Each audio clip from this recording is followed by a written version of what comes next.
Now that we've learned about all these different games, question 3 says, how will you change your educational delivery to include gaming? How will we change what we're doing in the classroom to start using games, I guess? What do you guys think? I'll start if I can.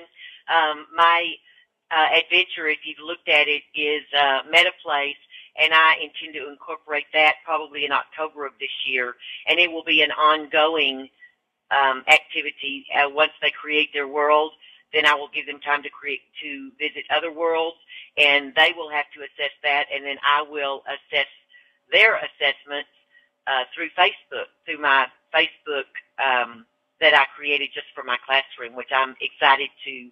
I think I'm going to use that a lot, that and blogging and wiki and things like that. I think it's a great way to assess. So I'm planning on using MetaPlex, and I know I'll probably use Dungeons and Dragons and Quest Atlantis, not to mention Kia.com, where I can create my very own games.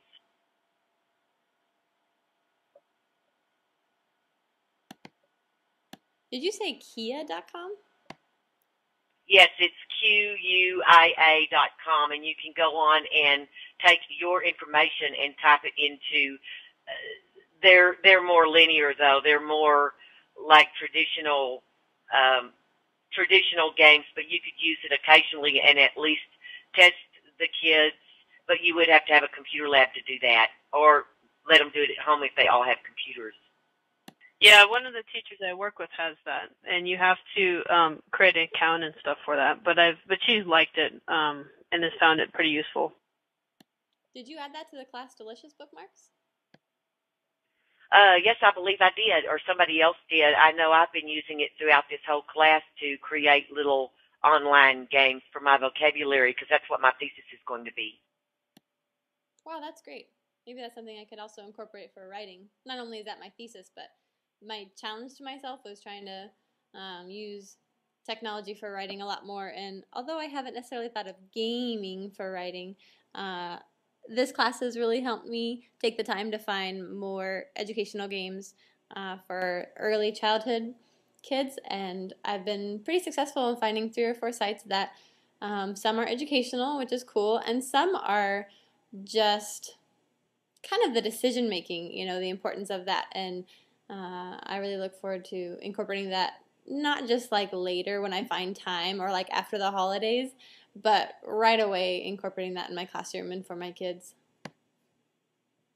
I was trying to think how I would incorporate games, and I would probably try to incorporate the game that I ultimately ended up making for the final project. And the nice thing is that my vision of the game was actually a year-long, has a year-long scope. So that was something that I was going to try and do for this year. There's still a lot more, some more prep work I can do with it, but that was a direct way that I was going to try and incorporate gaming, into my classroom. I'm kind of having a hard time incorporating gaming in the classroom. I have always seen the value of games and have always used different kinds of games from time to time. I like the way this class has exposed me to so many games I didn't even know were out there, and kind of has led me to pursue, exploring what other games haven't been brought to our attention, but that would be useful in the classroom. I'm just personally having a hard time because I have previously always taught elementary school level, 5th grade. I teach a couple of subjects, so it's a lot easier to include gaming. And now I'm making, for the next year coming up, a big jump to the high school level and teaching a web design class. And I'm having a hard time connecting these games to my class, which is something I'm going to have to work on. I'm sure there's games out there somewhere geared towards it. I definitely see that I could use role-playing, though. I mean, you could adapt that to pretty much anything. But besides the role-playing, I'm not sure, but definitely I see the value in it, which is a huge thing I've gained from this class. And we'll now start looking for more ways to include it for next year. I think the biggest thing is that we just need to try and start something, and at least try to do something. So, Carrie, if you can at least try role-playing this year and see how it goes, and then maybe try and add something the following year, because I know as teachers sometimes we get overexcited and we want to try a lot of different things, so then we end up overwhelming ourselves. So it's almost like you need to pick on maybe 2 things that you want to work on for this year, and then make that your goal. And then maybe that'll be easier, because then after you try, say, the role-playing for a year, you might think, you know what, I can tweak this, or I can add to it, or maybe I just need to scrap it altogether. That's true. I guess I just have to take baby steps and start with something I'm comfortable in that makes sense to me, and then kind of expand from there.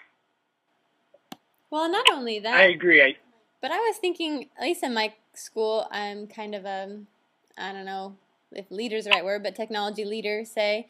And a lot of people look to me as saying, how can we incorporate technology into our classroom? Even just taking baby steps, like you guys were mentioning, you know, finding a couple good sites this year and really exploring them and getting to know them really well would be better than finding maybe a few that aren't super quality. And then a following year build upon that, but then sharing that passion of what really worked well with other educators, so it's not just us, you know, so that, you know, Full Sail graduates can like take over the world and, you know, help better education.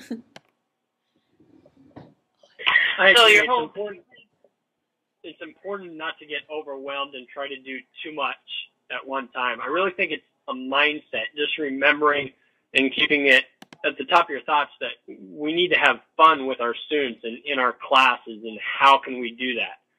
Just being cognizant of the importance to do that.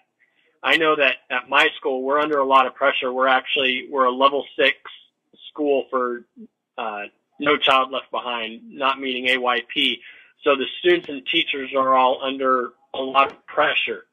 And we've adopted this attitude in our school based on the Seattle Fish Market, actually, of 4 things: choosing your attitude, having fun, making other people's day, and playing. And in my class, I try to keep things light. We have fun and we stop and we don't get overwhelmed by the curriculum.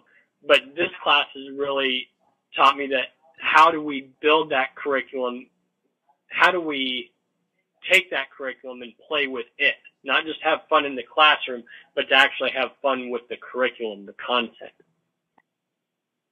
Yeah, and I think that's what makes learning more effective, too, is when you're having fun. So I think that was the whole general point of this class, actually. And don't forget to spread the word. I mean, spread the excitement and, you know, share with other teachers that don't have the ability to take, say, a really great master's course at Full Sail, or even this class.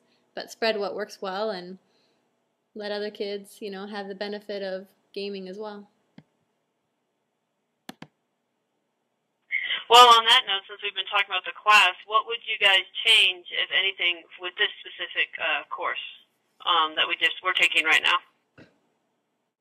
I think the class has a good flow because it definitely builds. You start off basically zero technology and somewhat simple and move up. And I think that's a good rhythm for the class because it builds. I guess the only thing I would change is that I think there's just a lot of information thrown at us from different areas. Like we could look at the syllabus, or we could look at the class game guide, or we look at FSO. And throughout the numerous times that I was reading them, I think there was some conflicting statements, and so it was kind of confusing, and I think some of us got a little confused. I know I did. So the only thing I would guess would change is go back through and make sure everything basically says the same thing, because I think there was some conflicting requests on either the game guide or FSO or the syllabus that I noticed, at least. Or maybe I'm just being too anal. I don't know. No, that's all. Yeah, I think we all agree.